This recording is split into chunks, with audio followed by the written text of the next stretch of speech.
France Maghreb 2. Bonjour à tous, ravi de vous retrouver sur France Maghreb 2. C'est parti pour une nouvelle semaine, le grand forum, votre talk de fin d'après-midi jusqu'à 18h30. J'espère que tout va bien pour vous. Vous êtes en pleine forme avec le retour de plus de la chaleur du soleil. C'est pas pour nous déplaire, pour nous accompagner aujourd'hui. Elle est belle, elle est ravissante et elle s'appelle Hanan Zawani. Salut Hanan. Salut, salam alaikum à tous. Merci pour le compliment. Oui, non, attends, c'est gratuit, c'est comme ça. Voilà. Alors, ma chère Hanan, on va présenter à nos auditeurs une nouvelle personne que tu nous as bien dégoté de aujourd'hui sur France Maghreb 2 pour nous, pour les auditeurs. Enver Dos Santos. Bonjour monsieur Enver. Enchanté, bonjour. Comment ça va? Bah écoute, ça va bien, tant qu'il y a du soleil, moi je vais bien, alhamdoulilah. Alors c'est Enver, hein, c'est ça? Exactement, ouais. Voilà. Enver. C'est particulier, c'est un prénom turc, très joli, très sympathique, mais très rare également, qui se prononce Enver. Mais au bout d'un moment, quand les gens te renvoient à Denver, quand t'as 5-6 ans, bon, tu dis, c'est bon, Enver, alors, on s'adapte. La tradition dans cette émission, est-ce que tu peux te présenter un petit peu aux auditeurs, ton parcours, qui tu es? On veut tout savoir. Bah voilà, très simplement, un parcours assez atypique. Je suis consultant, spécialisé dans la communication, spécialisé également dans la politique de la ville et la population, donc les jeunesses et les quartiers difficiles. J'ai du mal avec ce terme quartier difficile. Bah en fait c'est un terme assez fourre-tout. Il l'a utilisé encore tout à l'heure. Macron, et c'est tout le temps utilisé parce que les gens n'arrivent pas à décrire ou à ouvrir les yeux sur les symptômes de notre société, que justement la jeunesse malheureusement elle est pas reconnue, elle est pas suivie, elle est pas aidée, et ça c'est dans tous les endroits de France et Navarre, c'est pas simplement dans le 93. Dans les quartiers difficiles, ça veut pas dire forcément des quartiers où il y a no man's land, c'est des quartiers où effectivement il y a une concentration de difficultés, de mots particuliers. Voilà, donc moi ma spécialité elle est là, et j'interviens avec des associations, des sociétés qui demandent justement d'avoir une expertise, soit en termes de communication ou en termes donc de développement de projets autour de ces questions-là. Alors, dans cette émission avec Enver et donc Hanan, nous allons évoquer aujourd'hui 3 sujets. Nous allons parler notamment du Qatar, la crise dans le Golfe et ce nouvel ultimatum. L'Arabie Saoudite et ses alliés, vous savez, donnent 48 heures de plus au Qatar pour répondre à la liste des 13 demandes formulées il y a 10 jours. L'émir du Qatar a remis sa réponse officielle. On nie encore officiellement le contenu, mais on sait que Doha exige les exigences déraisonnables. Nous parlerons aussi des médias tête de turc de Donald Trump. Le président est encore allé très loin dans son bras de fer avec la presse en publiant une vidéo sur Twitter. On y voit Donald Trump en train de plaquer au sol un homme avec le logo de CNN à la place du visage, tollé aux États-Unis, de nombreuses manifestations. Et puis il s'exprime devant les sénateurs et les députés en congrès à Versailles depuis 15 heures, discours avec beaucoup d'annonces. On fera le point évidemment avec vous. On parlera aussi de certains nombres de politiques qui sont un petit peu hostiles au fait qu'il ait choisi 24 heures avant le discours de politique générale du Premier ministre de réunir le congrès à Versailles. Voilà, de tous ces sujets nous y reviendrons et nous les évoquerons. Hanan Zawani, dans ton avis tranché aujourd'hui, tu vas nous parler de Simone Veil. Voilà, de Simone Veil, déjà paix à son âme, paix à l'âme d'une grande dame que j'ai découvert un peu plus en détail lors de ce week-end en me renseignant sur ses engagements. Moi, je souhaitais revenir sur l'IVG, pas pour dénoncer l'IVG en tant que parce qu'elle a dépénalisé cet acte-là, et elle a permis à beaucoup de femmes qu'elles soient accompagnées de manière correcte médicalement. Mais je souhaite dénoncer en réalité une réalité que vivent les femmes de souffrance psychologique. Donc mon avis tranché, c'est l'avortement, non-assistance à personne en souffrance.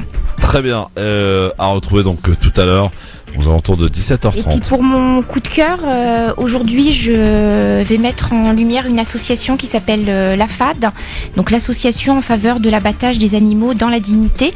Donc c'est un sujet aujourd'hui qui nous intéresse tous. Enver, toi c'est un coup de gueule apparemment. Voilà, on m'a demandé effectivement de parler d'un coup de gueule, et effectivement c'est un coup de gueule qui me tient à cœur, et c'est tout simplement la capacité d'éduquer nos enfants en fait, de tout simplement comprendre que nos enfants sont des êtres formidables qui ont une capacité d'intelligence au-delà du réel.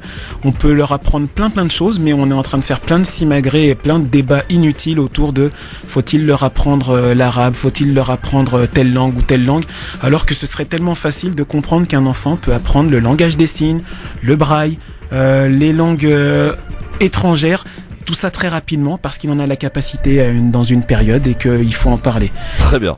Ton coup de cœur, Enver, sera ? Mon coup de cœur concerne encore une fois les langues et l'apprentissage, et c'est un projet que je trouve assez merveilleux, un peu comme le titre. C'est Le Monde Merveilleux des Houroufs de Sonia Terrich, qui essaye de manière ludique d'apprendre la langue arabe aux petits et aux moins grands. En général, donc, c'est pour les enfants de la maternelle à l'école primaire, et c'est une méthodologie super simple, un livre qui a été édité par elle.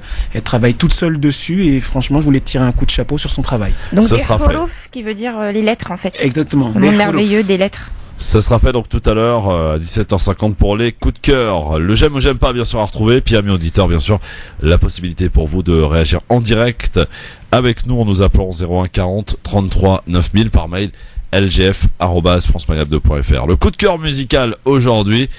C'est une véritable découverte. Je remercie d'ailleurs Amprolan qui me l'a fait découvrir pas plus tard qu'hier.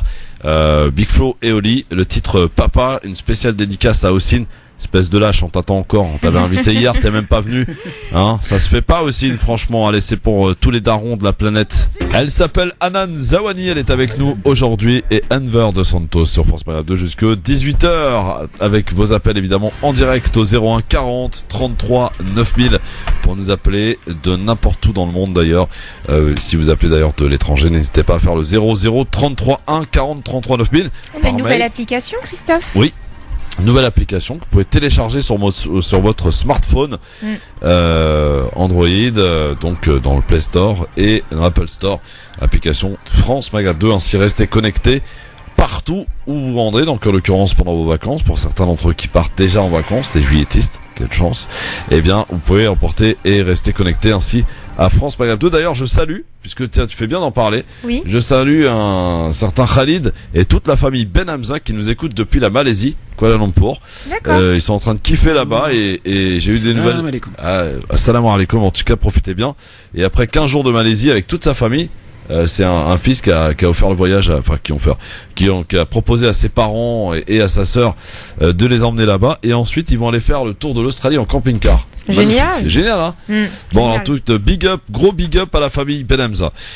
Et profitez bien. En tout cas, j'ai vu un petit peu les potos, ça a l'air. Voilà, envoyez-nous des photos, des mini directs. Exact. Voilà, donc l'application France Maghreb 2 pour rester connecté là où vous vous trouvez. Dès lors qu'il y a un peu de 3G ou de Wi-Fi, eh bien, c'est merveilleux. Allez, on y va pour notre premier sujet, premier thème. Messieurs, dames, on va parler du Qatar. Avec l'émir du Qatar qui a remis sa réponse écrite aux demandes formulées par l'Arabie Saoudite et ses alliés pour sortir de la crise diplomatique qui secoue le Golfe depuis un mois. On ignore encore ce que la lettre contient précisément. L'ultimatum qui a expiré hier soir a été prolongé de 2 jours grâce à la médiation menée par le Koweït. Eh bien, le Qatar a été mis au banc, accusé de soutenir le terrorisme, vous le savez, d'entretenir des liens un peu trop étroits avec le grand rival iranien. Parmi les 13 demandes, il y a d'ailleurs la réduction des relations avec l'Iran ou encore la fermeture de la chaîne d'information Al Jazeera. Alors, le Qatar a officiellement répondu. Que peut-il se passer? C'est la question qu'on peut se poser, mon cher Enver, tiens. C'est un peu ce qu'on disait hors antenne. C'est la géopolitique, c'est ça de particulier que ce sont des enjeux qui vont être dits en direct, je dirais officiellement, et des enjeux en off.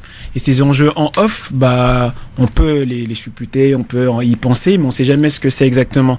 Et rien que j'ai vu 2 des 13 propositions au Qatar, enfin des choses qui sont censées enlever pour pouvoir revenir, j'irais sous la coupe gentille. Pour devenir fréquentable. Fréquentable, voilà. C'est un peu du grand n'importe quoi. L'arrêt d'Al Jazeera ou même tout simplement, il risque l'exclusion du CCG, justement, donc du Conseil coopération du Golfe. Et Après, c'est se poser la question si c'est, c'est pourquoi ces 2 jours supplémentaires. Bah, effectivement, on a plusieurs personnalités qui interviennent, le ministre allemand des Affaires étrangères, le Koweït, Trump également.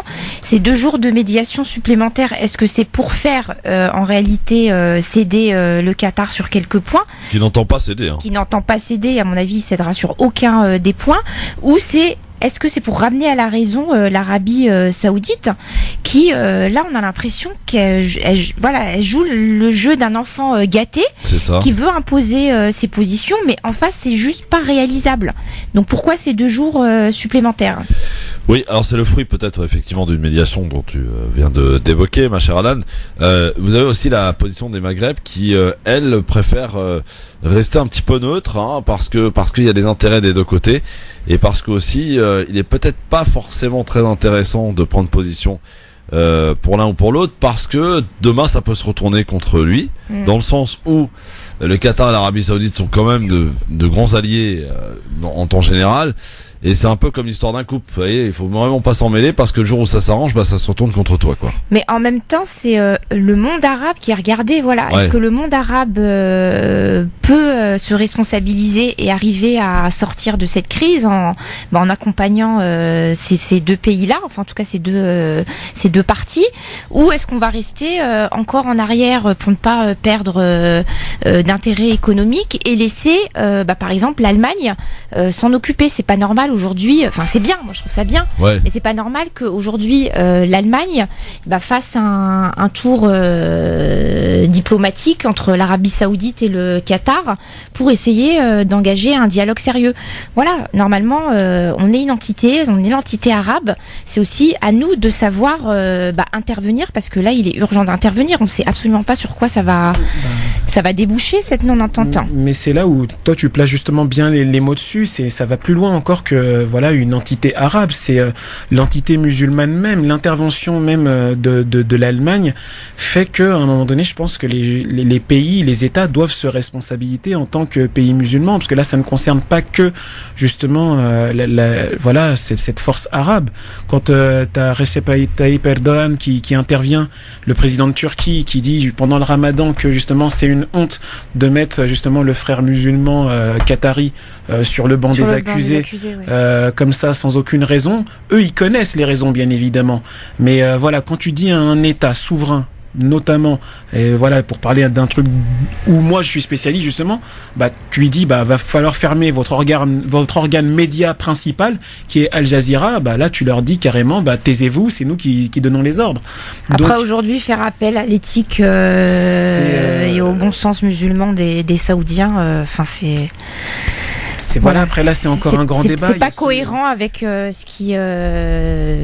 avec leur manière d'être, leur manière de faire. Aujourd'hui, ils sont présents au Yémen, ils tuent. Aujourd'hui, ce sont les principales, ce sont eux qui promeuvent le wahhabisme.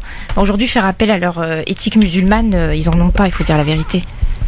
Alors, Enver, vous n'êtes pas sans savoir, Hanan et amis auditeurs, que tout ça est quand même parti à la suite d'un voyage de Trump en Arabie Saoudite, qui a vraiment utilisé le carnet de chèques à bon escient, entre guillemets, et surtout pour aider Israël, puisqu'il est parti redistribuer après avoir fait de bonnes affaires avec l'Arabie Saoudite, finalement tout le surcoût qu'il espérait peut-être pas, et donner davantage à Israël pour apporter l'aide militaire. Alors, Trump qui a mis un peu le bazar entre l'Arabie et le Qatar, est-ce que ça part de là? Parce que évidemment le grand ennemi de la région c'est l'Iran, et ils ont ça en commun, en tout cas pour ce qui est de l'Arabie Saoudite et de Donald Trump. Donc pour le coup, on peut dire quand même qu'il a participé à ce beau bordel dans le pays, dans le monde arabe. Voilà, c'est de la géopolitique, ça reste vraiment des enjeux géopolitiques. Ça fait bizarre dit comme ça parce que c'est un mot fourre-tout, mais il y a ceux qui sont pro Arabie Saoudite, ceux qui sont anti Arabie Saoudite. Il y a ceux qui vont dire je suis pro-Trump, anti-Trump, mais c'est exactement là où on est, tu vois. Trump est élu, il arrive, il décide de détruire la politique d'Obama avec le Moyen-Orient. Ouais. il décide de faire le contraire de ce que Obama et de son administration avaient fait, c'est-à-dire ouvrir les portes à l'Iran sous certaines conditions, lui, il décide carrément de les fermer et d'en faire un ennemi déclaré. Alors qu'aujourd'hui, l'Iran a l'air de s'ouvrir. Il y a Total qui aujourd'hui, financièrement, la France s'entend très bien avec l'Iran et il y a beaucoup de choses sympathiques à faire, je pense, avec ce pays. 4 milliards et demi pour un contrat de gazier, c'est ça, hein. Donc après, c'est la réalité. La géopolitique, c'est de l'économique. Alors, quels sont les véritables enjeux? Est-ce que c'est économique? Est-ce que c'est militaire par rapport à Israël? Est-ce que c'est militaire par rapport à l'Iran? Est-ce que c'est militaire par rapport aux lubies donc de Trump, qui me semble un tout petit peu à côté donc de la raison, pour ne pas dire autre chose? La réalité, la position des États-Unis, elle est quand même assez, elle est pas assez hypocrite. Elle est hypocrite. Donc effectivement, ils mettent en avant le fait de lutter contre le terrorisme. On est d'accord par rapport au Qatar, de cesser tout lien avec les frères musulmans et d'autres branches. C'est marrant pour un pays qui a vraiment soutenu, et là pour le coup, les terroristes aussi en Syrie, exactement. Et qui bombardent de manière aveugle le Yémen. Voilà, qui bombardent de manière aveugle le Yémen. Aujourd'hui, l'Arabie Saoudite, c'est le berceau du wahhabisme, qui prône un islam hyper rigoriste et qui fait que aujourd'hui au sein même de nos pays, que ce soit ici en France, aux États-Unis ou ailleurs, on est quelques dizaines ou quelques centaines de personnes, de jeunes notamment, mal conseillés, qui du coup arrivent à des dérives d'islam radical et rigoriste. Donc aujourd'hui, ce qui a pointé du doigt, et notamment par les États-Unis, c'est le fait que cette idéologie, le wahhabisme, soit autant répandue. Oui, alors beaucoup de choses à dire. Discours position très hypocrite des États-Unis et encore plus des Saoudiens. Oui, évidemment. Qui, vous le savez d'ailleurs, les Saoudiens, et entre Israël, on parle très officiellement maintenant aujourd'hui de relations commerciales, etc. Donc d'officialiser, d'officialiser. Dans l'officieux, bien que ça se fait depuis de nombreuses années, mais voilà, ils ont tendance à vouloir l'officialiser, voilà. Donc les deux frères ennemis, pour ce qui est de l'Arabie Saoudite et donc du Qatar. Bon, ça a été très loin et ça a même frisé le ridicule par moment avec l'expulsion de chameaux. Qu'est-ce qu'il y a d'autre? Il y a eu plein de trucs absolument ridicules à Enver qu'a fait l'Arabie Saoudite. Voilà, est-ce que ça va les grandir? Je ne sais pas. Et ceci quand même on peut se poser la question parce que on a aujourd'hui une certaine maturité politique chez beaucoup de membres de cette communauté musulmane à travers le monde d'ailleurs. Est-ce qu'il serait, et là je sais que je vais toucher un point sensible, mais je remets la question sur le tapis parce qu'elle est vraiment nécessaire aujourd'hui, de pousser la réflexion à se dire mais est-ce qu'il serait pas peut-être intéressant d'essayer, je sais que ça marcherait pas, c'est un peu utopique, d'organiser une espèce de boycott de ce pays qui malheureusement abrite les lieux saints de l'islam. Pour ceux et celles qui vont faire le pèlerinage et le Hajj dans quelques semaines maintenant, est-ce qu'il ne serait pas intéressant à ce que de nombreuses personnalités s'élèvent et essaient d'organiser ce boycott, parce qu'on sait que le Hajj rapporte énormément d'argent à l'Arabie Saoudite et qu'avec cet argent, eh bien évidemment, tout le monde sait ce qu'elle fait de cet argent de l'Arabie Saoudite. Aujourd'hui, effectivement, il y a des voix qui s'élèvent pour dénoncer le pèlerinage, pour dénoncer les coûts exorbitants.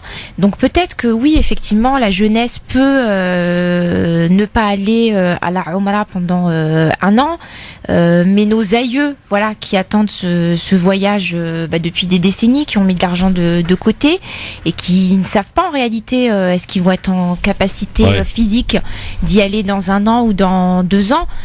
Enfin, c'est compliqué.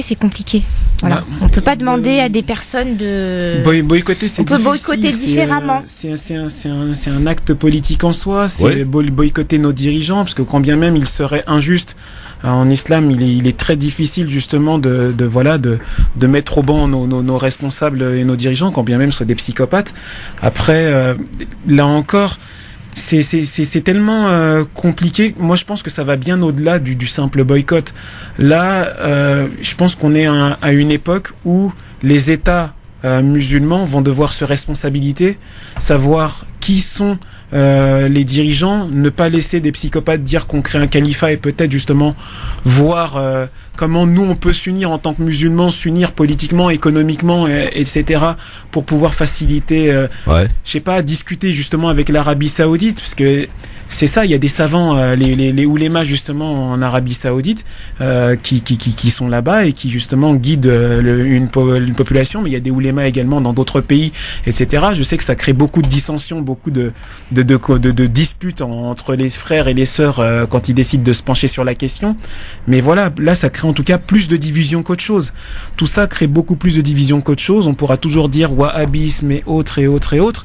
La réalité, c'est que je pense, moi, de mon point de vue, j'ai l'impression qu'aucun dirigeant musulman ne prend réellement l'ampleur de ce qui est en train d'arriver, ou s'ils prennent l'ampleur, ils ne disent pas exactement ce qui va arriver au peuple, et le peuple après, Aujourd'hui, il y a une organisation qui est mise en place depuis des années et qui ne fonctionne pas, c'est la Ligue arabe. Donc c'est la Ligue arabe, voilà, qui regroupe je ne sais combien de pays et qui aujourd'hui, même sur la situation du Yémen, n'arrive pas à faire avancer les choses. Donc aujourd'hui, je pense qu'il y a, il faut aussi le dire, il y a un manque de maturité des dirigeants arabes à travailler ensemble, à avoir des actions communes, à être cohérents dans leur politique de lutte contre le terrorisme, sur pas mal de choses, voilà. Donc je sais pas d'où va venir cette voix unie.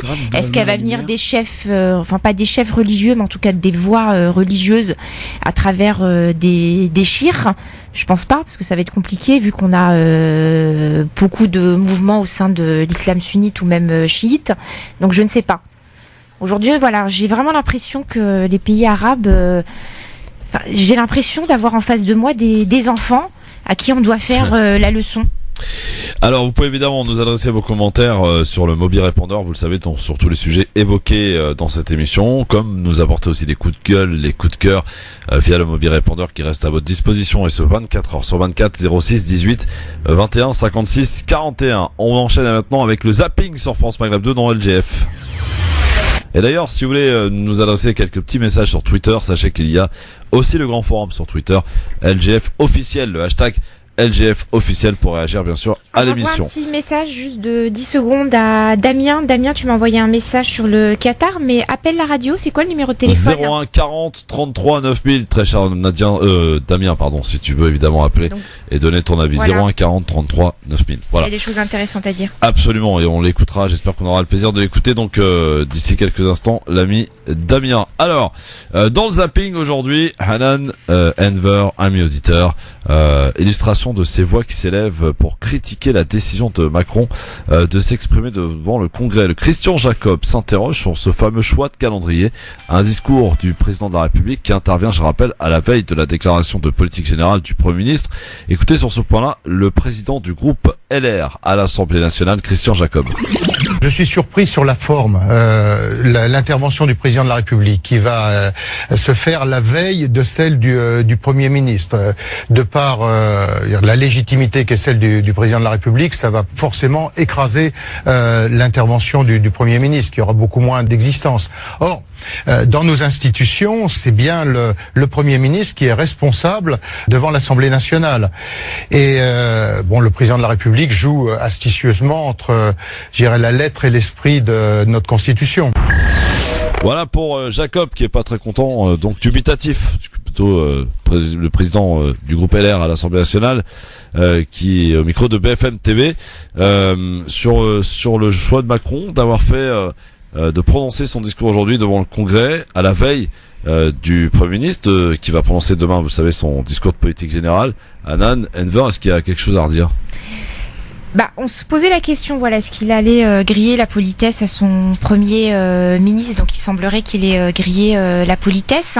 Après, il s'agit de remettre en avant le fait que Emmanuel Macron, il a pris la présidence il y a plus d'un mois, qu'on a eu énormément d'images, mais très peu de paroles. Donc aujourd'hui, effectivement, à la veille du discours du premier ministre, ministre, c'est peut-être, il souhaitait peut-être juste remettre en avant la manière dont vont être mises en œuvre les nouvelles lois. Donc il a une légitimité à le faire. Voilà, je trouve ça bien. Mais certains Tout parlent comme... d'humiliation, par exemple. Non. Je pense pas alors en toute sincérité, non, je pense vraiment pas qu'Emmanuel Macron avait cette volonté d'humilier son premier ministre. Il l'a quand même choisi. Ouais. Il semblerait qu'il y a une bonne entente entre ces deux personnes-là, mais peut-être juste lui donner un coup de main pour que lui présente sa ligne politique, si je comprends bien. On est content de l'entendre. J'ai pu l'écouter un petit peu tout à l'heure, 15-20 minutes. On en parlera tout à l'heure, il a fait pas mal d'annonces. Ouais. C'était intéressant. Après, je comprends moi très bien aussi qu'il y ait des voix d'opposition. On parle beaucoup de la France Insoumise, mais il n'y a pas que la France Insoumise, il y a les communistes. Qui appelle une manif d'ailleurs à 18h tout à l'heure, place de la République. Il y a une partie des Républicains, il y a une partie de l'UDI qui ont boycotté le Congrès. Discours, ouais, voilà. Ouais.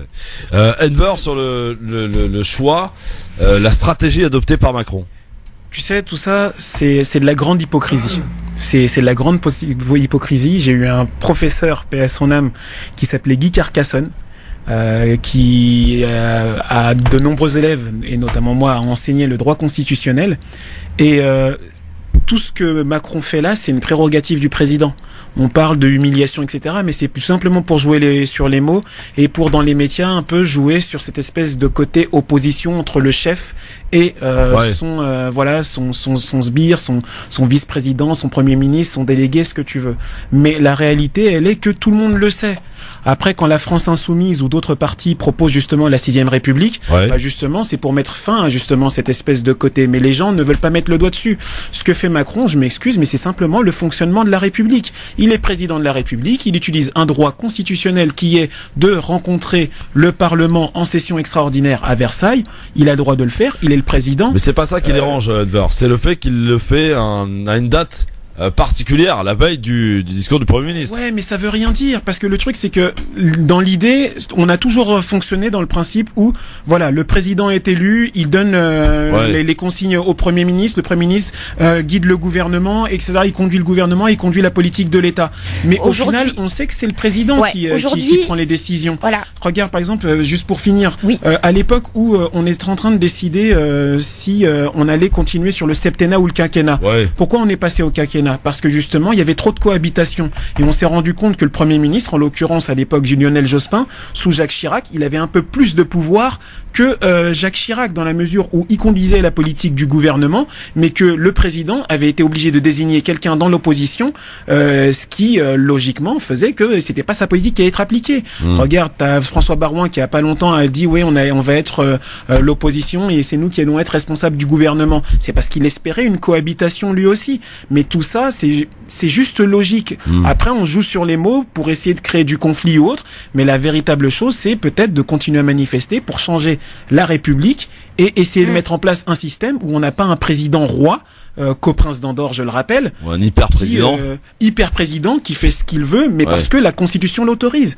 C'est De Gaulle qui a mis la Constitution de la 5ème République en place. C'était pour dire, il y a un chef, le chef, faut l'écouter, c'est lui qu'il faut suivre, mais tous les présidents qu'on suivi, je m'excuse, mais ce sont pas De Gaulle, quoi. Ah oui, ça c'est clair, c'est bon, qu'on puisse dire. On va écouter Yamine qui est avec nous au téléphone 01 40 33 9000. Salut Yamine. Oui, bonjour Christophe, bonjour à vos invités. Bonjour Yamine. Vous appelez d'où Yamine? Permettez-moi, c'est la première fois que j'interviens sur la radio. Moi, je vous écoute depuis des années, mais bon. Soyez le bienvenu, cher Yamine. Vous nous appelez d'où? De la région parisienne. Très bien, très bien. Allez, une petite minute pour vous Yamine, qu'est-ce qui se passe?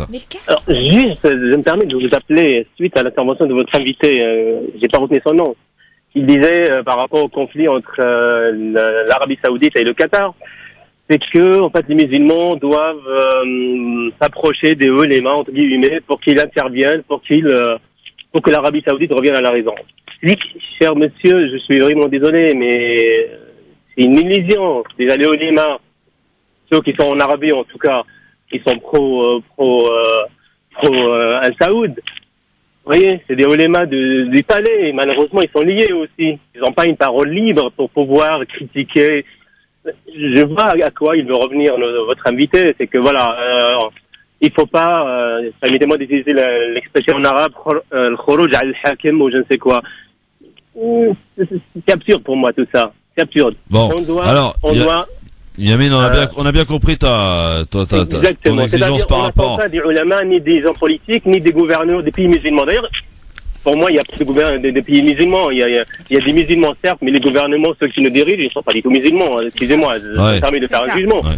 C'est-à-dire c'est à nous-mêmes de critiquer, de faire bouger les choses. On n'attend pas que nos présidents, nos dirigeants, ou nos ulama changent les choses. C'est à nous de changer les choses, c'est pas eux. Enver, vous avez vu, voilà, c'est les grands forums, c'est comme ça. Excellent. Les auditeurs sont là à l'affût de tout ce que vous allez dire.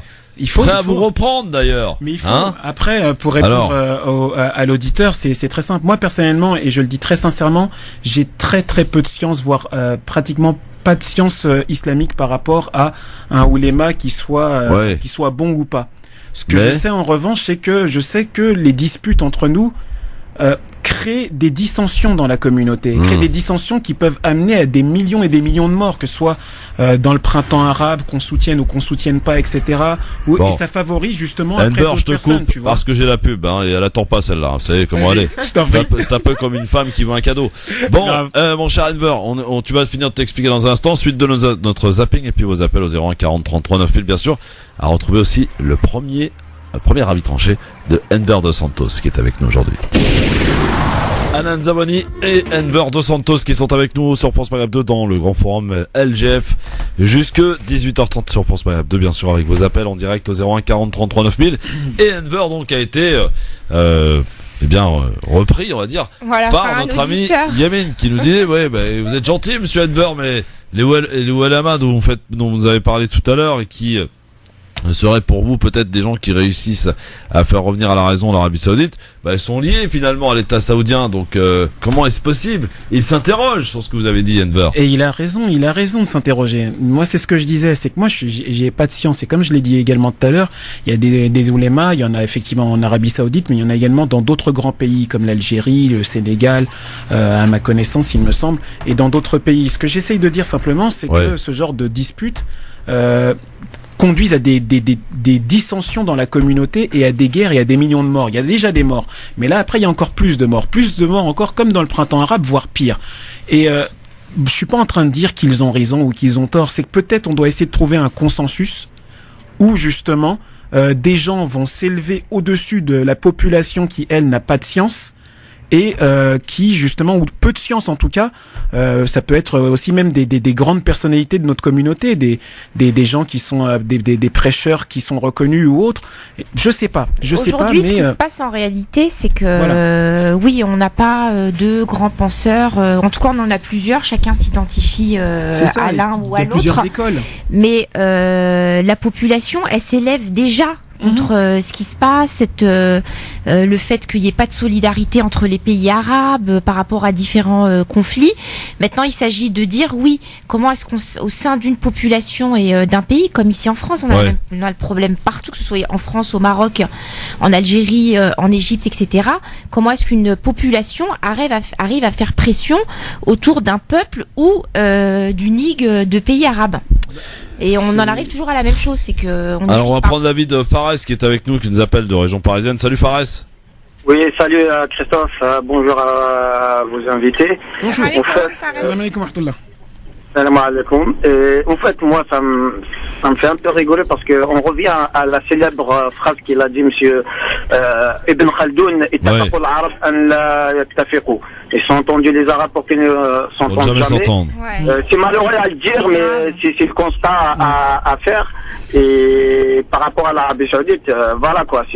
Moi, je regarde ça un peu de loin. Ça me fait un peu pitié à accuser le Qatar. En fait, ils font la même chose avec le wahhabisme.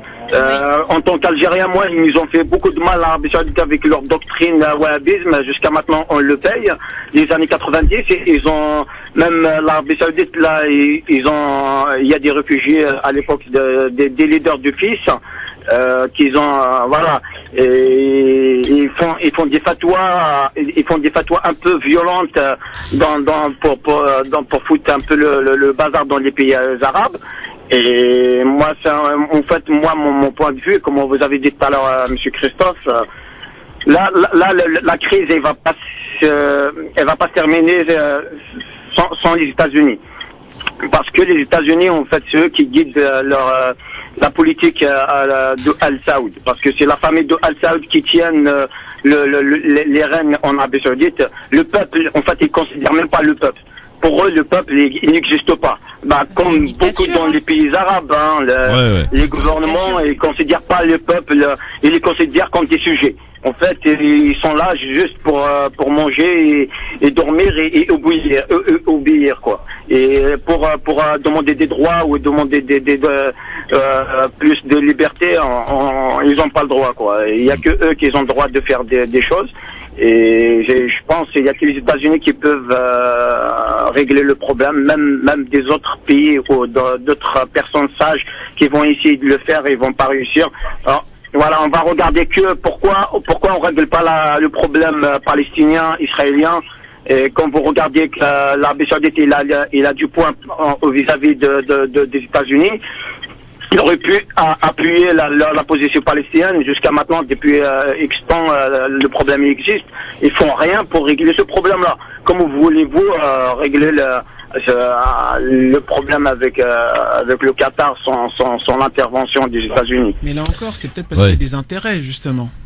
Voilà, exactement. Il y a des intérêts économiques. Il y a exactement. En fait, les États-Unis qui jouent entre les deux pour avoir en fait plus de contrats. Trump, il est un peu malin. Il a essayé de créer ce problème parce qu'il a signé beaucoup de contrats avec l'Arabie Saoudite avec beaucoup d'argent. Mais en fait, pour comme ça, le Qatar pour m'adouer un peu comment il s'appelle Trump, ils vont essayer de signer des contrats avec lui encore. Comme ça, les gagnants, c'est les États-Unis et Israël. Après,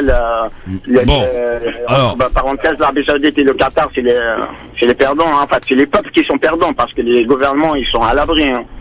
Merci Fares pour votre réflexion sur ce sujet. Je rappelle aux auditeurs que s'ils souhaitent poursuivre la discussion autour de ce sujet, bien sûr avec leurs commentaires sur le mobile répondeur par exemple 06 18 21 56 41 06 18 21 56 41 24 heures sur 24 ou par mail lgf@francemaghreb2.fr. Retour à notre zapping maintenant, et les affaires vont-elles éclabousser à nouveau un membre du gouvernement?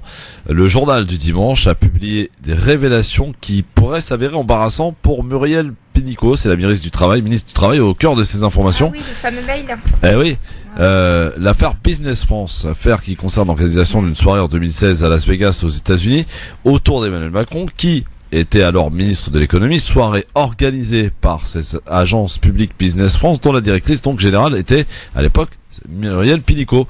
Des dysfonctionnements budgétaires sont dénoncés dans l'organisation de cette soirée, et donc hier donc le JDD affirme que Muriel Pénicaud avait été briefé en amont sur ce problème de budget. Une affaire trouble donc qui fait dire à Éric Ciotti, bien que la ministre du Travail est aujourd'hui fragilisée pour mener une réforme phare du quinquennat Macron, la réforme du Code du travail, il en profite Éric Ciotti pour dénoncer une justice à deux vitesses selon lui dans le monde politique. Écoutez le député du Parti des Républicains au micro de nos confrères de RTL hier.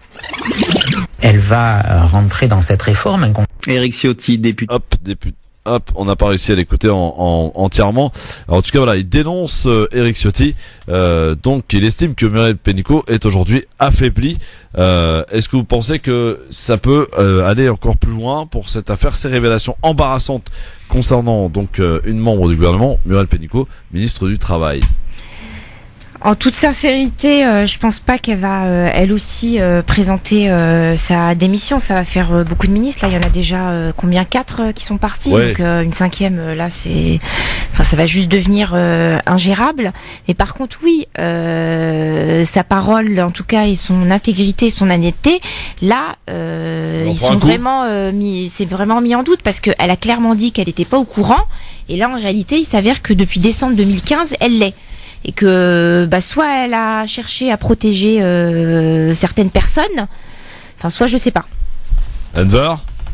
Pour moi, c'est encore plus simple, c'est qu'ils sont tous en train de tirer sur l'ambulance. Oui, François Bayrou, Muriel Pénicaud, Marielle de Sarnez. Sauf que c'est un jeu politique qui existe depuis la nuit des temps. Les relations entre le privé et le public, ce genre d'affaires, Ils en font tous partie, ils le font tous. Est-ce que c'est moral ? Pas forcément. Est-ce que c'est légal ? La plupart du temps, on se rend compte que c'est légal et que voilà, on peut rien faire du tout. C'est juste que peut-être qu'ils doivent arrêter. C'est illégal. Voilà, ce serait illégal. Pour l'instant, on n'a pas encore la véracité de la chose, mais peut-être qu'ils devraient arrêter, tout simplement arrêter de faire confiance à, je sais pas moi, leurs potes tout simplement, et au lieu de recruter des potes, essayer je sais pas, de faire élire des vrais gens, des gens de la population. Aujourd'hui, c'est un système en fait qui existe depuis des décennies, qui est en train d'être mis à la lumière, et on se rend compte qu'en réalité, tous les hommes politiques ou même tous les hommes d'affaires ont eu un moment à sortir de la ligne droite. C'est ça. Est-ce que on va continuer effectivement, les journalistes, etc., à mettre en lumière? Oui, mais est-ce que les politiciens doivent démissionner à tour de bras? C'est juste pas possible, parce que on a une instabilité là au niveau du gouvernement qu'on peut pas supporter. C'est là où ça sert à rien. C'est un jeu de dupes. Moi, c'est ça que je reproche, c'est que la plupart des médias, beaucoup de journalistes connaissent les affaires. Ce qui s'est passé, moi, ce que j'estime en réalité, c'est que ce qui s'est passé avant, ça s'est passé. Donc après, quand on arrive à des faits gravissimes, qui est des répercussions au niveau de la justice, oui, c'est normal. Maintenant, on a aussi à avancer. Les politiques, je pense, commencent à comprendre que il va falloir qu'ils rentrent dans une certaine honnêteté tout au long de leur carrière, mais on va pas taper sur les doigts de tous les politiques pour chaque affaire, parce qu'en réalité ils ont tous des affaires. C'est là où c'est encore plus complexe. Je vais essayer d'imaginer. On arrive dans le système de la délation, et moi ce qui m'inquiète, c'est cette instabilité. Je vais essayer d'imager un peu ce qu'on m'a expliqué moi un jour sur tout ce phénomène-là.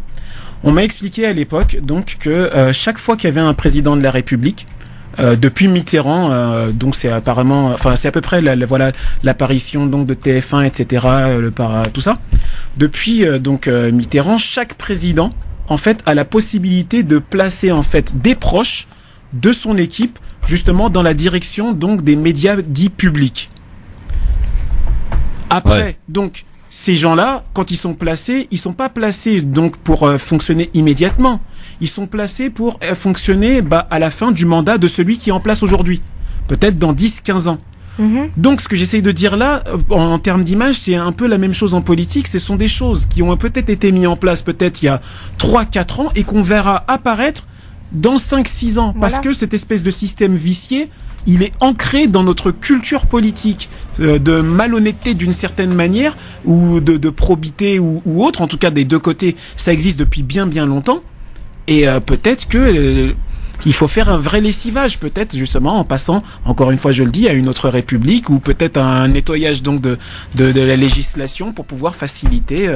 Alors, est-ce que c'est l'avis de Jean-Michel Blanquer? Est-ce que cette ministre est en danger? Est-ce que elle risque d'entacher un petit peu est-ce que cette nouvelle affaire peut déboucher sur une nouvelle crise au sein du gouvernement? C'est pas du tout l'avis donc de Jean-Michel Blanquer, qui est le ministre de l'Éducation nationale. Je vous propose d'écouter. En aucun cas, si vous voulez, elle est en première ligne sur les grands enjeux d'évolution de notre pays. Elle est en train de réussir merveilleusement dans cela, et comme toujours dans ces cas-là, on cherche des polémiques sur les côtés parce que c'est notre vie démocratique. Mais ça ne la fragilise en aucun cas. Je pense qu'au contraire, elle est en train de montrer qu'elle est une femme très forte. Bon, Blanquer, après c'est normal. Autre chose que des affaires, je veux dire, c'est la ministre de toute façon, il soutiendra tout le temps, quoi. Du travail. Et parlons de la loi travail. Je trouve qu'aujourd'hui, quand j'allume la télévision, c'est juste, j'en peux plus. On parle d'affaires, et il n'y a aucun sujet de fond qui est traité. Aucun sujet de fond qui est traité. La loi travail, on sait toujours pas ce qu'il en est. Au niveau des débats, aucun débat de fond, que ce soit en cours de journée ou même le soir. Il y a rien. Il n'y a rien. Aujourd'hui, l'information, c'est les gars, ils feront toujours c'est devenu un show, pour mélanger l'esprit de ceux qui votent, la cible de la population, qui, elle, ayant en attente de véritables choix et de véritables décisions. Tu vas donc lui polluer l'esprit avec des conflits et autres, et à côté tu as des décisions de justice ou des décisions justement politiques pour faire passer des lois qui vont arriver, des licenciements, etc. Et ça va passer super crème, comme disent les gosses. Alors, c'est ça. Pendant ce temps-là, à gauche, eh bien les commentaires vont bon train après l'annonce il y a donc 48 heures maintenant du départ de Benoît Hamon du Parti Socialiste. Stéphane Le Foll, l'ancien ministre du PS, affirme que désormais faut choisir entre deux lignes. Le mouvement lancé par Benoît Hamon, annoncé samedi, et le PS. Réaction beaucoup plus virulente du côté de Julien Drey, conseiller régional socialiste d'Île-de-France, qui a ouvertement ce dimanche critiqué l'ancien candidat à la présidentielle. Écoutez Julien Drey. Au soir de la primaire, les sondages le mettent aux alentours de 18%, c'est-à-dire que d'un certain point de vue, il est à touche-touche à l'époque avec Emmanuel Macron. Et il va faire une campagne incompréhensible, illisible, pour la plupart d'entre nous, sans même que nous puissions avoir le droit de discuter ou de faire des remarques sur cette campagne, puisque, je vous le dis ici, il n'y a jamais eu de réunion de direction de campagne collectif. Donc c'est un enfant gâté de la politique, qui, par dépit, et parce qu'il ne veut pas rendre des comptes, s'en va. Mais vous savez, l'histoire du socialisme, c'est une histoire collective. Et dès qu'on est dans des histoires individuelles, on s'égare. Alors Julien Drey, qui parle d'enfants gâtés quand même de la politique pour Benoît Hamon, Enver, c'est plutôt pas mal, hein. Bah grave, surtout si on parle d'enfants gâtés, venant d'un papy qui est là depuis longtemps et qui fait de la résistance. Oui, la résistance, SOS racisme, etc. Voilà, le gars est là depuis super longtemps avec tout son bagage et son passé politique. Là, t'as un mec qu'on aime ou qu'on n'aime pas. Benoît Hamon qui justement a mené une campagne, mais le gars a mené sa campagne tout seul. Il y a un chef, bizarrement, on dirait que le seul parti à avoir compris qu'il y a un chef et qu'il faut le suivre, bah c'est justement le parti de la République en marche. Là aujourd'hui le gars, Macron, il est devant, c'est le chef, ils l'ont suivi, ils ont fermé leur bouche, ils ont pas machin. Tous les gens qui voulaient suivre Macron, ils auraient dû aller suivre Macron. Hamon et élu aux primaires, ils auraient dû tous le suivre. Donc là, ce qui arrive, moi personnellement, je trouve ça juste logique. Hamon se barre, il se barre d'un parti qui est vieillissant et qui est catastrophique. Peut-être qu'Hamon aurait dû aller avec Mélenchon, je sais pas. Ouais. Je pense que ça aurait été une très très bonne chose. Mais à un moment donné, voilà, c'est un vieux classique du PS qui vient traiter quelqu'un qui justement est dans l'innovation et qui est pour le combat pour le peuple, dire que c'est justement un enfant gâté. Moi personnellement, je trouve que c'est un compliment. Anna, est-ce que Benoît Hamon est un enfant gâté de la politique comme le dénonce? Non, moi je trouve que c'est un enfant responsable, effectivement. Il a été élu aux primaires. Je pense que les principaux dirigeants du PS ne s'attendaient pas à ce que ce soit lui le premier. Moi je le trouve extrêmement responsable. Il s'est présenté aux législatives de manière digne. Bon, il arrivait en 3e place, et tant pis. Et là, il rebondit, moi je trouve excellemment bien, avec un mouvement qui a été où on a eu une bonne communication.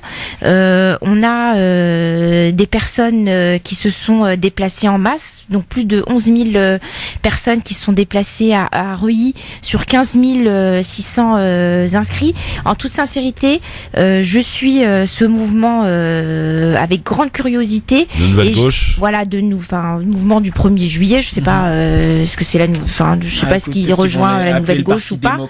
J'en sais rien. Mais en tout cas, voilà, moi je suis ce mouvement avec beaucoup de curiosité. Personnellement, je trouve que Benoît Hamon, c'est quelqu'un qui a du cœur, qui a toujours été en accord avec ses idées. Bon, après, il y a un point, ça sert à rien d'en parler, sur lequel j'étais absolument pas d'accord, donc j'ai pas voté pour lui au premier tour. Mais voilà, il reste cohérent avec ce qu'il est. Il continue à avoir espoir, il avance, et je pense qu'il va emmener avec lui beaucoup de personnes justement déçues du Parti Socialiste. Donc pas d'enfant gâté de la politique pour Hanan Zamani. Responsable, un adulte responsable. Très bien. Allez, on enchaîne maintenant. On en a fini avec ce zapping, avec l'avis tranché de notre ami Enver Dos Santos. 5, 4, 3, 2, 1, 0. Si on fait quoi que ce soit, c'est la mise à pied. Alors piétinez-moi, allez-y. Alors Enver, pour son premier avis tranché sur France Maghreb 2 dans cette émission, a choisi de nous parler d'éducation.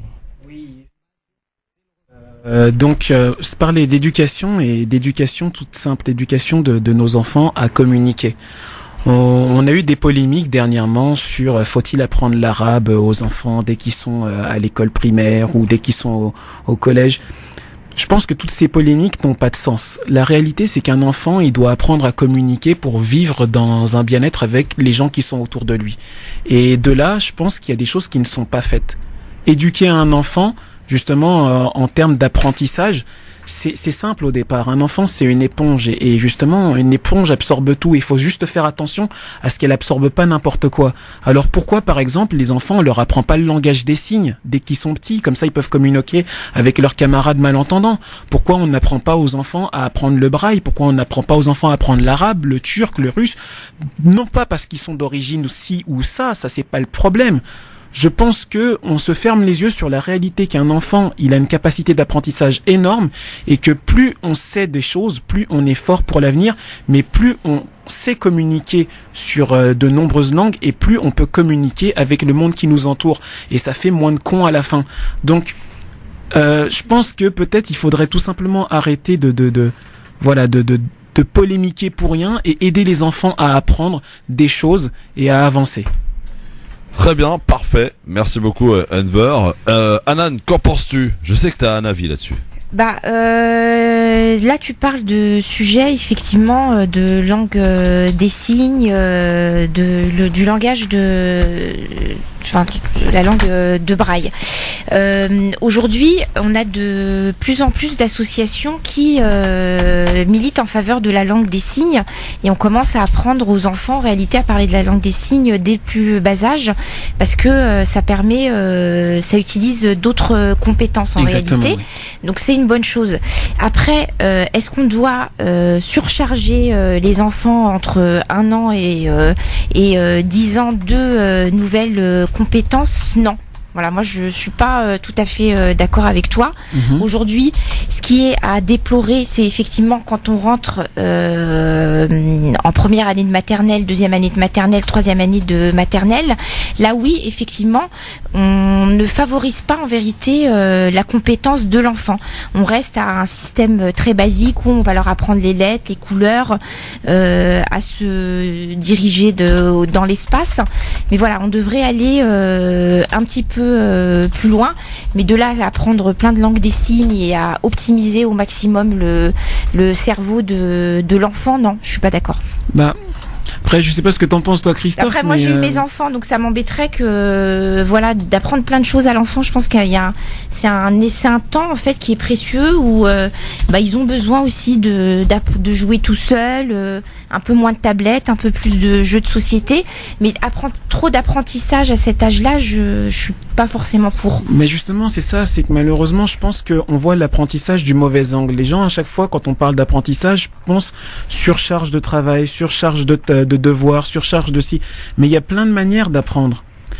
Apprendre au cours d'une conversation.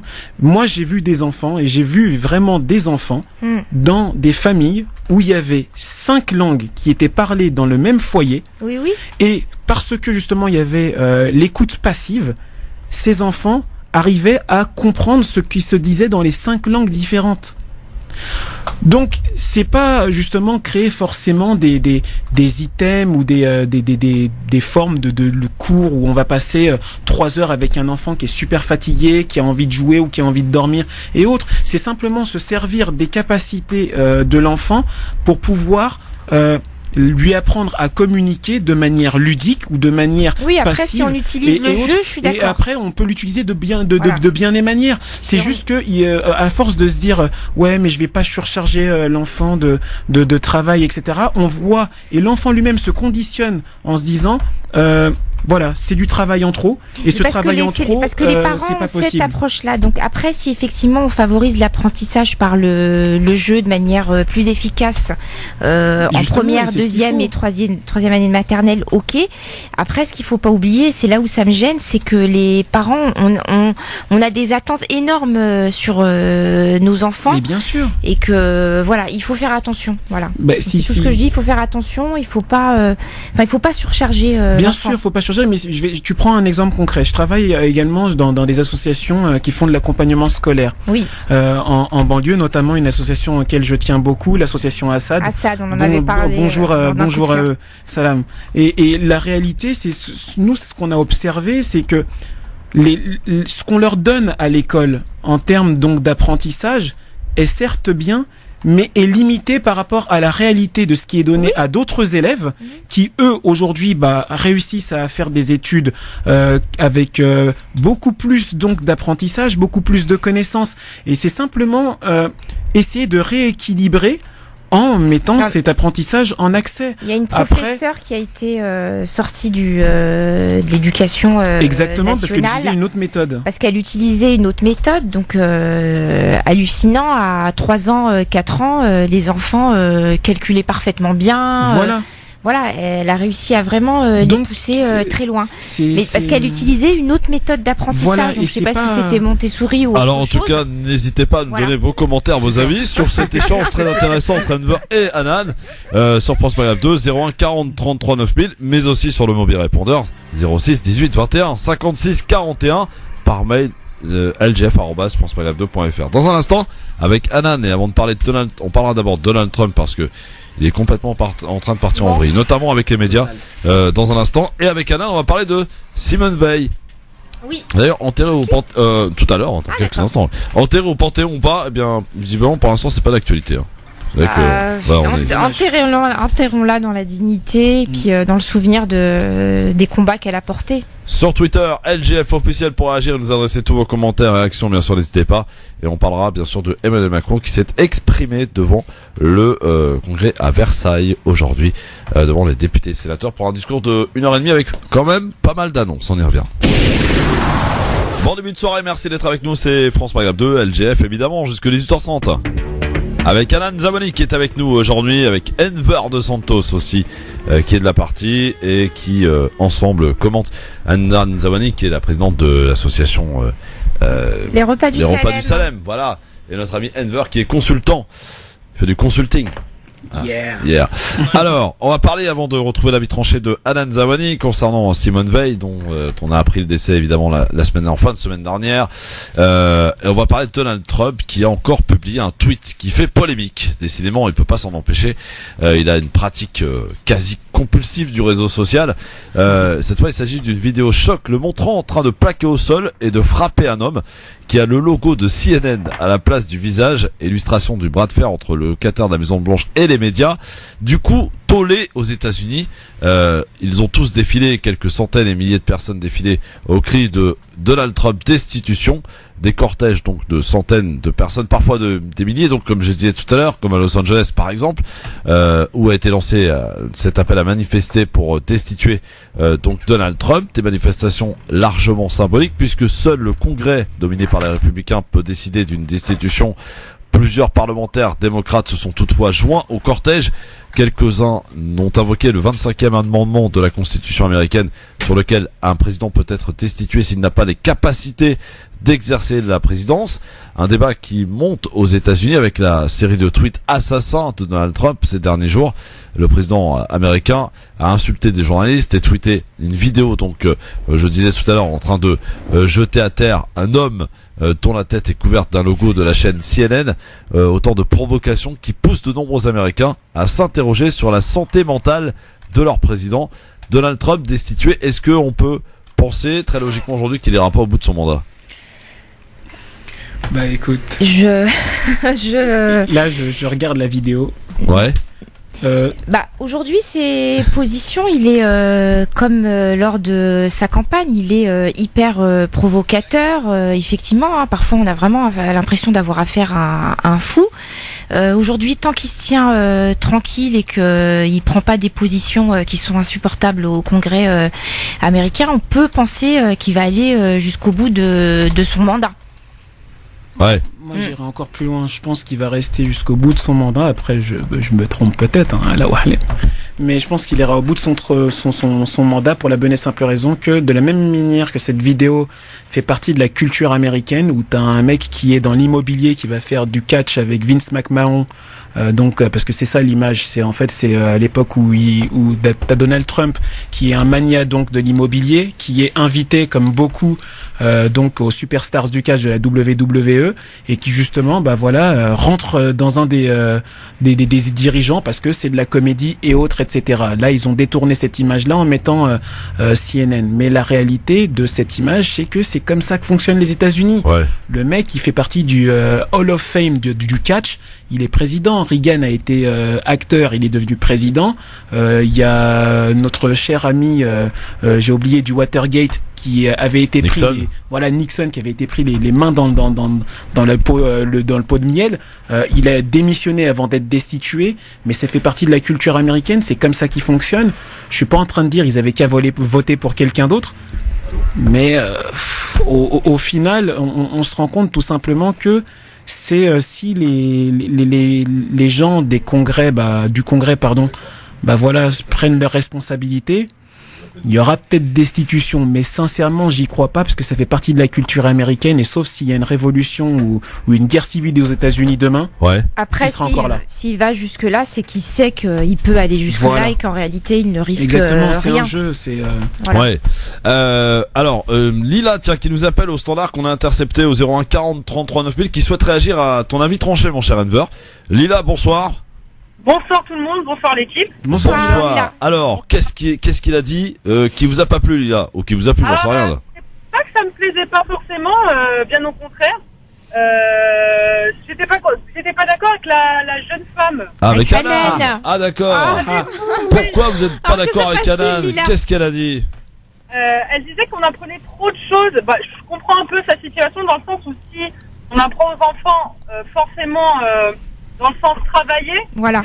C'est un peu une surcharge pour les enfants. Oui. Mais je pense que vous aviez abordé une personne qui avait appris à des enfants à lire à partir de 4 ans. Même pas, dès la première année de maternelle, une professeure des écoles qui a réussi à faire des choses extraordinaires avec les enfants. Exactement. Elle s'appelle Céline Alvarez. Oui, exactement. Chapeau bas, Madame Alvarez. Voilà, elle est exceptionnelle. Les lois naturelles de l'enfance.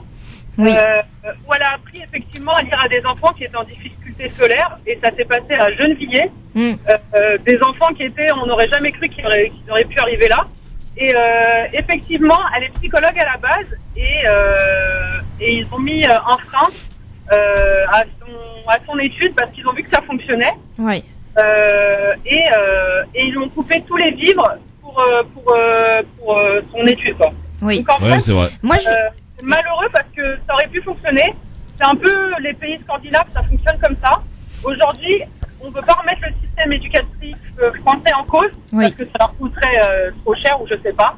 Mais voilà, je pense que ça serait bien d'inviter cette femme si un jour vous en avez. Je vais essayer de la trouver, Lila, promis. Ah, j'espère bien. Vous avez ses coordonnées peut-être en off? Non, je la suis régulièrement sur Facebook. Oui.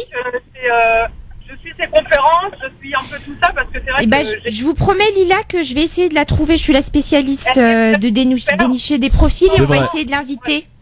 Moi, ce que je disais, Lila, juste parce que j'ai 2 grands enfants aujourd'hui, donc ils sont plus en primaire ou même en maternelle, c'est qu'aujourd'hui le système éducatif en première année, deuxième année, troisième année maternelle, tel qu'on l'aborde, c'est très classique et que malheureusement ça fatigue déjà beaucoup les enfants. Donc j'ai cette expérience d'avoir récupéré mes enfants hyper fatigués et que aujourd'hui, en plus de cela, on a une attente énorme des parents. Donc moi, ce qui m'inquiète en réalité, c'est qu'on leur rajoute une pression.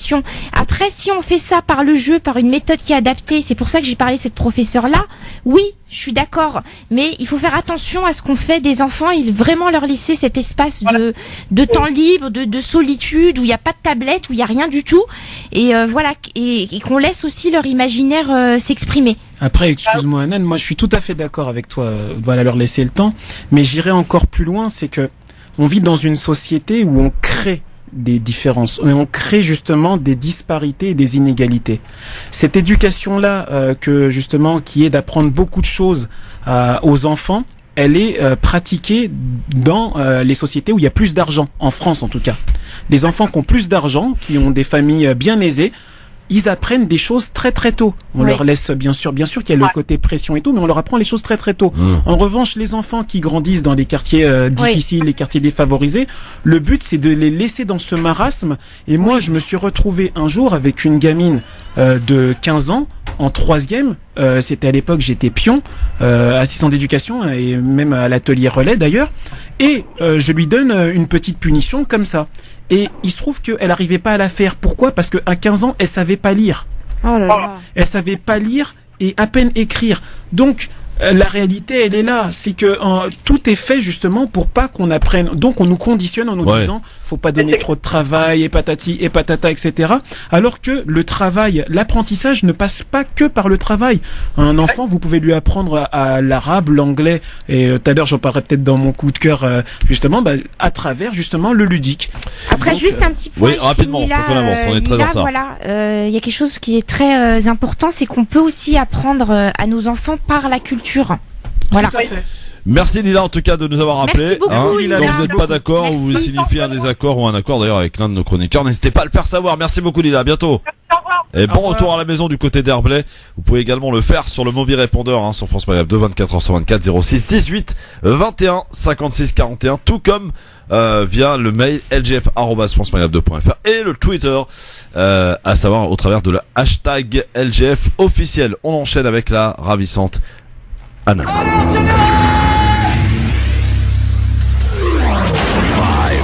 4, 3, 2, 1, 0. Si je fais quoi que ce soit, c'est la mise à pied. Alors piétinez-moi, allez-y. Alors, Hanan Zawani qui a consacré son avis tranché d'aujourd'hui à Simone Veil. Voilà. Alors, avant de démarrer mon avis tranché, je tiens à préciser que je ne suis pas contre l'avortement. Vraiment, je suis musulmane effectivement, mais je ne suis pas contre l'avortement et je présente mes sincères condoléances à la famille et aux amis de Simone Veil. Donc, l'IVG, non-assistance à personne en souffrance. Découvrir ou redécouvrir l'histoire de Simone Veil ne peut que toucher les cœurs. Je ne vais pas revenir sur son histoire, tout a été dit. C'est une dame admirable évidemment, forte et brillante, une femme que l'on va peut-être élever au Panthéon. Malgré moi, le parcours de cette femme me laisse un goût amer. Comment peut-on garder un goût amer à la lecture de ce parcours hors norme, exceptionnel de volonté, de rage de vivre ? Eh bien, à moi, il me laisse un goût amer quand je pense à toutes ces femmes qui certes ont été libérées de conditions d'avortement indignes, mais à qui on ne reconnaît pas le droit à la souffrance. Aujourd'hui, les femmes sont parfaitement bien prises en charge médicalement, leur vie n'est plus en danger. Ce goût amer ne me vient donc pas de Simone Veil directement. Il me vient de la souffrance psychologique de toutes ces femmes ayant avorté et qui, cachant un des plus grands tabous de notre société, se détruisent parfois, souvent, toujours psychologiquement. J'accuse ces mêmes politiques qui ont permis la dépénalisation de l'avortement de non-assistance à des personnes en souffrance. Aujourd'hui, l'avortement est presque devenu un acte banal et deux camps s'opposent, les anti-IVG et les pro-IVG. Les uns n'entendent pas les arguments des autres. L'avortement est un acte intime, personne n'a exigé de l'interdire. C'est une histoire personnelle entre soi, et pour les croyants entre soi et Dieu. Une histoire que l'on doit accompagner dans la compréhension de ce que la porte comme chamboulement physique, hormonal et émotionnel de se retrouver à porter la vie. Quand on a la compréhension et l'accompagnement de l'homme, ça peut devenir aussi son histoire à lui. Mais souvent par pudeur, les femmes se retrouvent une fois avortées de la vie seules face à ce vide. La société parle de fœtus pour amoindrir. Allez donc leur expliquer à leur inconscient ce qu'est un fœtus quand elles ont obligatoirement entendu un cœur qui bat à travers l'échographie et vu cet acte en formation, échographie en main et son en tête, qu'elles ont avorté d'un fœtus. Alors arrêtons d'amoindrir l'avortement à une libéralisation du corps de la femme et pointons du doigt les souffrances d'une femme et parfois d'un homme qui ont décidé qu'il était préférable de se faire avorter. C'est effectivement toujours un choix, mais comme l'a dit Simone Veil, ça n'est jamais une partie de plaisir. Aujourd'hui, les femmes qui se sont faites avorter manquent cruellement d'accompagnement psychologique. Un avortement ne représente aucunement une intervention anodine. Selon la situation de la personnelle de la femme, apparaissent des séquelles purement organiques qui sont considérables et peuvent aller du phénomène psychosomatique jusqu'à des des pathologies psychiques. Les femmes doivent pouvoir exprimer leur tristesse et s'en sortir dans la vie sans avoir le sentiment obligé que cela est contraire à l'opportunité politique. Lors de fausses couches, aujourd'hui, les professionnels concernés et la société réagissent avec de plus en plus de sensibilité aux besoins des femmes et de leurs partenaires. On aménage le temps et les possibilités permettant le deuil de ces enfants. Depuis peu, on permet même des sépultures dignes des circonstances. Alors pourquoi les femmes ne pourraient-elles pas faire aussi le deuil de leur enfant avorté? Pourquoi doivent-elles se plier à la pression sociale et tout simplement ne pas parler de ce qui leur arrive? Ce sujet est tabou. Il est grand temps de l'élever au rang de problème de santé publique. Voilà Christophe. Merci Anan, merci beaucoup pour cet avis tranché que bon nombre d'auditeurs, s'ils le souhaitent, pourront réagir bien sûr en donnant leur avis sur cette manière, cette approche que tu as décidé de nous proposer aujourd'hui concernant et profitant. Aujourd'hui, je sais pas si on a quelques minutes pour en discuter avec Enver et avec toi-même. Oui. Non, on n'a rien. On n'a rien pour le coup. Il faut qu'on avance parce qu'on est très en retard. Et donc, et surtout, si on veut rien perdre de vos coups de cœur, on avance. Donc, n'hésitez pas, amis auditeurs, auditrices, de réagir, de nous laisser vos messages sur le mobile répondeur 06 18 21 56 41 par mail lgf@francemaghreb2.fr. Et puis, si vous voulez aussi, réagir en direct sur Twitter, vous pouvez aussi identifier Anan Zawani sur Twitter avec le hashtag LGF officiel. Voilà, on peut ouvrir les débats aussi là-dessus. Alors, Enver, Anan, pour finir notre dernier thème, dernier sujet, c'est Emmanuel Macron qui parle encore devant tous les parlementaires français réunis au château de Versailles. Enfin, encore, il parle encore parce que on l'accuse d'être un hyper président en ce moment. Hyper président, on le voit énormément, mais on l'entend pas beaucoup parler. Oui, bon, voilà. Écoute, il parle beaucoup, mais peut-être que les médias ne le retransmettent pas. À l'image d'ailleurs du discours qu'il a prononcé au CFCM, qui a été retransmis par aucune chaîne de télé, alors que bon, à titre de comparaison, voilà. Cela dit, donc, et ça s'est passé à Versailles, un discours fleuve qui annonce donc énormément de changements dans les années à venir. Emmanuel Macron l'a dit d'emblée, il veut changer les institutions, en finir avec les années immobiles. Écoutez un extrait de ce discours. L'obligation est celle d'une transformation résolue et profonde, tranchant avec les années immobiles ou avec les années agitées, toutes aux résultats également décevants. C'est par cette voie que nous retrouverons ce qui nous a tant manqué, la confiance en nous, la force nécessaire pour accomplir nos idéaux. Ce qui nous est demandé par le peuple, c'est de renouer avec l'esprit de conquête qu'il a fait pour enfin le réconcilier avec lui-même. En vous élisant dans votre nouveauté radicale à l'Assemblée nationale, le peuple français a montré son impatience à l'égard d'un monde politique trop souvent fait de querelles ou d'ambitions creuses où nous avions vécu jusqu'alors. C'est aussi une manière de voir la politique qu'il a donné congé.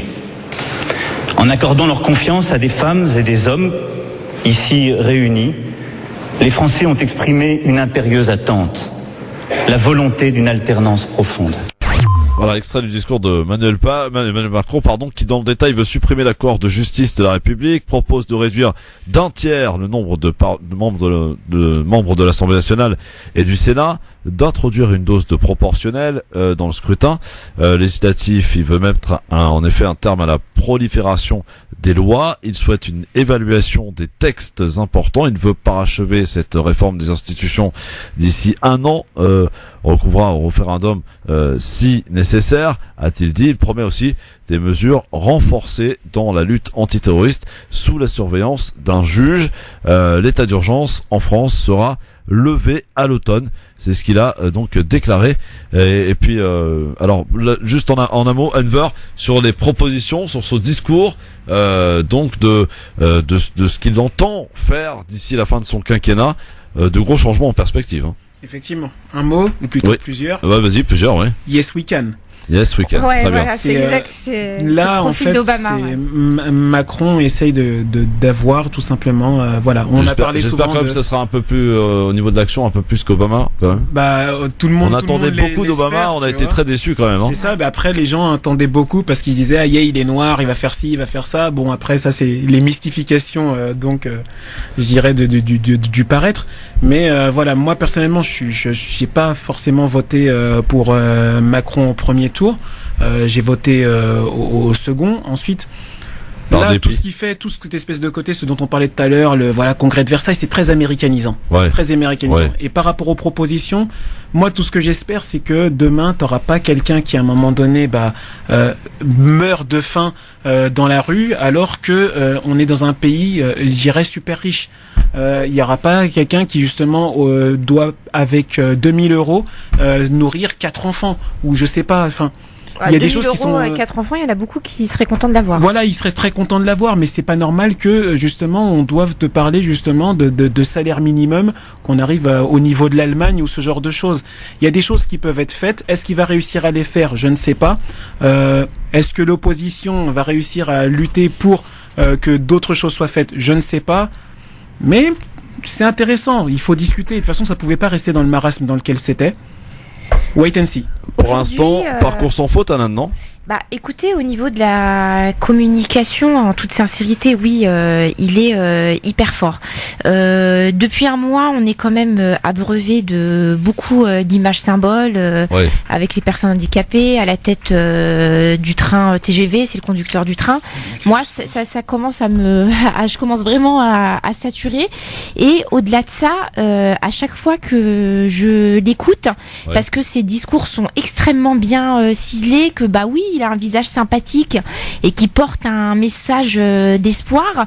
Ça m'oblige. Notre génération. Oui, ça m'oblige à vraiment un travail de vigilance et pas à me faire happer par le sentiment positif qui peut provoquer même chez moi. Voilà, qui suis pas sa principale opposante, c'est sûr, mais un sentiment de il faut rester en alerte. Non plus. Voilà. Je suis pas sa principale, mais il faut rester alerte. Par contre, ce que je retiens moi de ce discours, c'est des points qui sont extrêmement importants et qui en réalité il vient piquer à l'opposition.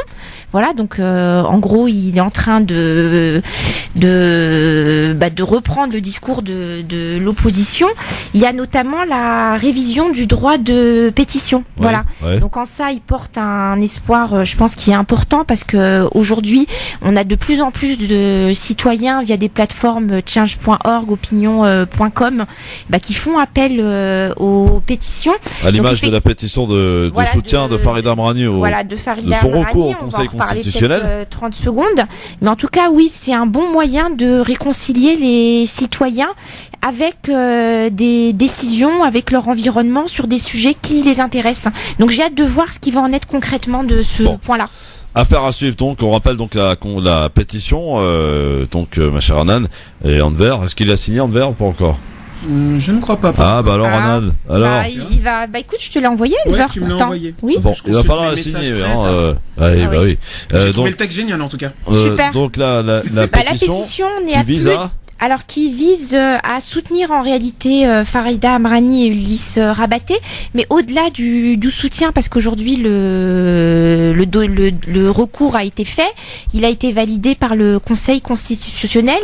Il s'agit juste de mettre en avant et d'envoyer cette pétition au Conseil constitutionnel pour que les citoyens se sentent légitimes dans leur interrogation, à savoir que dans les commentaires qui sont faits en signature, c'est que dans la grande majorité des cas, mis à part le fait que on ait un sentiment anti-Valls, c'est normal, une vraie volonté de transparence.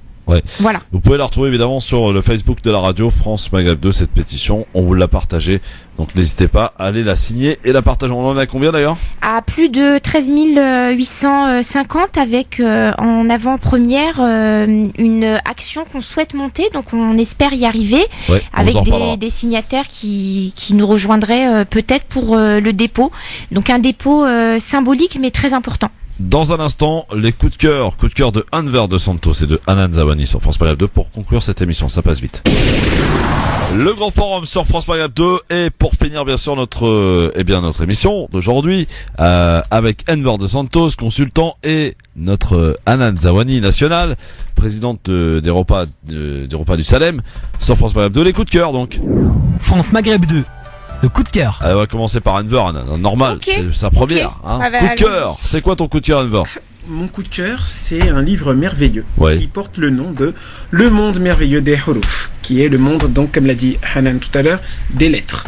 Et c'est un livre en fait qui a été conçu par Sonia Terrich, qui est professeure donc d'arabe et qui enseigne aux primaires et aux maternelles et aux plus grands justement la langue arabe. Et elle leur apprend de manière ludique avec des super personnages tout en couleur, et chaque lettre donc de l'alphabet arabe est représentée par un animal distinct. Et vraiment c'est chapeau. Donne-nous un exemple. Bah par exemple tu as le Halif, ou même pas, t'as Madame Jim qui représente une espèce de pélican rose. Tu as Monsieur Ta, excusez-moi si je le prononce mal, qui est un espèce d'être moustachu étrange avec 3 yeux. Ah oui, effectivement, c'est très. C'est très coloré, T'as Del, le crocodile. C'est très coloré, c'est vraiment, et les enfants apprennent très rapidement avec ces lettres. Et c'est vrai que donc Sonia, ça s'appelle comment le livre? Le monde merveilleux des Huruf. Huruf, pardon. Édition. Bah c'est ça le truc, c'est qu'elle se l'édite elle-même. L'édition, elle l'a auto-financée. Et moi je vais essayer de l'aider au maximum de mes capacités à développer son projet, parce que franchement c'est quelque chose. On peut l'acheter où son livre? Bah vous pouvez aller sur la page Facebook du Le Monde des Huruf et vous pouvez le commander, et ce sera avec plaisir qu'elle vous répondra. Elle avait fait un appel aux dons, je me souviens à l'époque, elle avait fait un appel aux dons. Malheureusement le premier avait fonctionné, le second n'avait pas fonctionné parce que la boîte qui s'occupait de l'appel aux dons a fermé avant la fin, donc après peut-être donner le prix. Et donc le prix public il est de 13 €. C'est vraiment pas grand chose pour l'apprentissage de nos petits. Alors moi je l'ai entre les mains, il est super beau le livre. C'est vraiment super sympa. Une très belle couverture, une très belle qualité de papier, les illustrations sont magnifiques, et pour avoir commencé à apprendre l'arabe moi il y a à peine 2 ans, mais j'ai dû arrêter entre temps, mais je connais toutes les lettres. Même je pense pour les adultes c'est un bon outil. Voilà, c'est un bon outil. Merci en tout cas pour ce coup de cœur, mon cher ami. C'est moi qui vous remercie. Hanan. Oui. Tu nous parles de quoi, toi? Alors moi je vais parler d'une association aujourd'hui qui s'appelle l'AFAD. Donc l'AFAD c'est l'association en faveur de l'abattage des animaux dans la dignité. Alors pourquoi je parle de cette association? Parce qu'on a eu un reportage sur France 2, vous savez, après le journal télévisé de 13h, qui en fait montrait des conditions d'abattage juste horribles. Voilà. Et puis là du coup on parlait des cochons entre autres. Donc c'est la même chose que pour la volaille, que pour les bœufs, que pour les moutons. C'est des conditions d'abattage qui sont absolument pas dignes. En tant que musulmane, puis en tant que croyante, et puis en tant que âme, en tant que femme qui aime les animaux et puis qui déteste la souffrance, c'est mettre le point aussi sur notre responsabilité à nous qui consommons énormément de viande sans chercher à comprendre comment sont élevés ces animaux et comment sont tués ces animaux. C'est sûr, c'est pas la première question qu'on se pose quand on mange le poulet, quoi. Oui, mais c'est important de se la poser parce qu'aujourd'hui il y a une consommation qui est beaucoup trop forte et qu'on a une responsabilité humaine de savoir comment sont tuées les bêtes qui arrivent dans nos assiettes. Donc cette association, elle lance une pétition de 3500 personnes avant de la donner aux députés. Donc je sais pas si tu seras d'accord pour qu'on la mette sur le Facebook ou peut-être sur le Twitter de la radio. Voilà, je la mettrai, puis peut-être que tu pourras partager. Donc c'est sensibiliser à la question de la souffrance animale et surtout informer sur la réalité des pratiques, et que nous en tant que citoyens, on oblige aussi les parlementaires, enfin les députés qu'on a élus, à ce qu'ils mettent sur la table cette question et qu'on ait des mesures concrètes. Donc pourquoi pas une surveillance Donc caméra. ça s'appelle la FAD, hein, c'est ça? La FAD. Donc le site internet c'est www.afad Alors af2ad.net. Donc c'est hyper important, hein, nous qui sommes croyants et qui consommons de la viande, il y va aussi de notre responsabilité morale et citoyenne de mettre la pression sur les gouvernements. On peut pas fermer les yeux. Très bien. Eh bien, on y reviendra. Merci beaucoup en tout cas, Hanan. Merci. Enver. Ouais. Il est validé, je crois. Hein. Ouais, je valide totalement. Ouais. En plus, il y a même des bouchers que je connais, les jumeaux, pour ne pas le citer, qui justement sont dans cette optique Génial, de vendre éthiquement, enfin de manière éthique. C'est important. Il y a même l'équipe des Journées du Halal qui font un travail formidable, qui ont organisé un débat avec l'équipe de L114, si je me souviens bien. Exact. Lors des Journées du Halal, pour justement sensibiliser les gens sur cette question. Et je pense que si on comprend que la viande, on n'est pas obligé d'en manger tous les jours, déjà c'est un premier Aujourd'hui, il y a 1,1 milliard d'animaux qui sont tués pour notre consommation, donc on peut pas fermer les yeux sur ce qu'on mange. Voilà. Très bien. Eh ben c'est fait. En tout cas, merci beaucoup à tous les deux. Merci Enver. Merci beaucoup de m'avoir invité. Moi j'ai passé un super moment avec Christophe, avec Enver. J'ai trouvé vraiment plaisir partagé. Voilà, super. À chaque fois que tu es là, on passe un très bon moment. Oui, mais le nouveau aujourd'hui c'est Enver, donc bravo Enver, j'étais ravie. Merci beaucoup, ravi également. Et puis on te souhaite bon anniversaire Christophe. Merci ma chère Anne, qui a fêté ses 40 ans hier, on lui souhaite bon anniversaire, longue vie à lui. Merci. Longue vie. Merci beaucoup Anan et je rappelle aux auditeurs auditrices qui peuvent évidemment continuer les débats en l'occurrence sur le mobile répondeur 06 18 21 56 41 06 18 21 56 41 ou via le hashtag LGF officiel sur Twitter, n'hésitez pas. Évidemment, on peut aussi engager les débats via Twitter et Hanan Zawani sur Twitter aussi pour si vous souhaitez directement l'interpeller. Bonne soirée à tous, merci d'être avec nous. Il est 18h02. Vous êtes bien sur France Maghreb 2. Dans un instant, la suite du Grand Forum. Pour l'heure, le rappel de l'actualité de ce soir. Bonsoir. Bonjour à tous. Emmanuel Macron confirme sa volonté de réduire d'un tiers le nombre de parlementaires. Le chef de l'État s'exprimait cet après-midi devant les députés et sénateurs réunis à Versailles. Les 3 assemblées constitutionnelles seraient réduites d'un tiers des élus qui y siègent, mais avec des moyens renforcés et des collaborateurs mieux formés et plus nombreux. Une réforme qui sera soumise au vote du Parlement et, si besoin, à un référendum. Un homme de 23 ans mis en examen samedi dans le Val d'Oise. Il projetait de commettre un attentat contre Emmanuel Macron lors du défilé du 14 juillet à Paris. En Allemagne, 18 personnes ont été tuées dans un accident d'autocar ce matin en Bavière. L'autocar a percuté un poids lourd avant de s'embraser. Les 30 autres passagers ont été blessés. Certains sont dans un état critique. Tentative d'agression d'un militaire de l'opération Sentinelle ce matin à Lille. Un Belge âgé de 57 ans a tenté de frapper le soldat avec un canif. L'agresseur souffrant de troubles psychologiques a été arrêté et placé en garde à vue. Il portait sur lui une lettre faisant part de ses intentions suicidaires.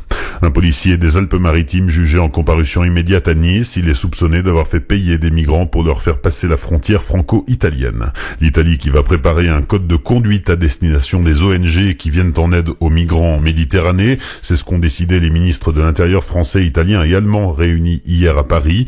Autre mesure, renforcer le soutien aux gardes-côtes libyens et améliorer les structures d'accueil en Libye. Ces mesures seront présentées aux 28 États membres de l'Union en fin de semaine. À Calais, les travaux de réhabilitation de l'ex-jungle ont débuté ce matin. L'objectif est de la transformer en un site d'exception d'un point de vue écologique et paysager.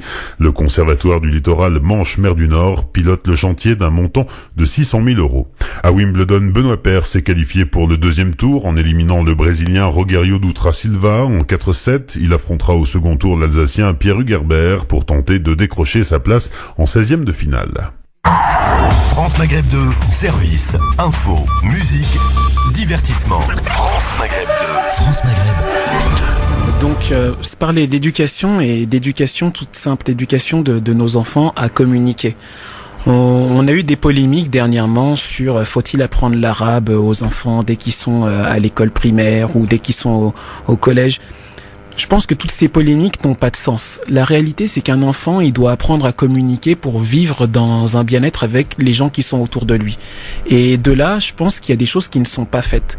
Éduquer un enfant, justement, en termes d'apprentissage, c'est simple au départ. Un enfant, c'est une éponge et justement, une éponge absorbe tout. Il faut juste faire attention à ce qu'elle absorbe pas n'importe quoi. Alors pourquoi, par exemple, les enfants, on leur apprend pas le langage des signes dès qu'ils sont petits, comme ça ils peuvent communiquer avec leurs camarades malentendants? Pourquoi on n'apprend pas aux enfants à apprendre le braille? Pourquoi on n'apprend pas aux enfants à apprendre l'arabe, le turc, le russe? Non pas parce qu'ils sont d'origine ci ou ça c'est pas le problème. Je pense que on se ferme les yeux sur la réalité qu'un enfant, il a une capacité d'apprentissage énorme et que plus on sait des choses, plus on est fort pour l'avenir, mais plus on sait communiquer sur de nombreuses langues et plus on peut communiquer avec le monde qui nous entoure et ça fait moins de cons à la fin. Donc je pense que peut-être il faudrait tout simplement arrêter de polémiquer pour rien et aider les enfants à apprendre des choses et à avancer. France Maghreb 2. France Maghreb 2. Pour ensoleiller et accompagner vos journées et vos nuits. France Maghreb 2.